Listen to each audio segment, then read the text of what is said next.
Hello అండి, ఇదైతే యూట్యూబ్లో నా వాయిస్తో ఫస్ట్ వీడియో అండి. ఇక్కడ నేను మా పాప కోసం ఉగ్గు ప్రిపేర్ చేస్తున్నాను. ఇక్కడ బియ్యం మాత్రం 3 గ్లాసెస్ వరకు తీసుకున్నాను. పప్పులని గ్లాస్కి కొంచెం తక్కువగా తీసుకున్నాను. పప్పులు ఇంకా బియ్యం సపరేట్గా తీసుకొని 3-4 టైమ్స్ వరకు వాష్ చేసుకోవాలి. పప్పులు ఇంకా బియ్యం సపరేట్ తీసుకొని వాటిని ఒక నీట్గా ఉన్న క్లాత్తో సపరేట్ ఆరబెట్టుకోవాలి.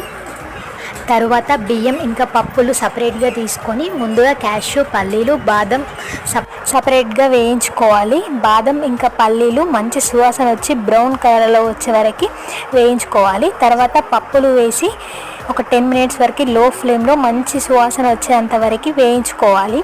తర్వాతకి బియ్యం వేసుకొని కలర్ కొంచెం చేంజ్ అయ్యి బ్రౌనిష్గా అయ్యేంత వరకు వేయించుకొని 3 సపరేట్గా మిక్సీ వేసుకోవాలి.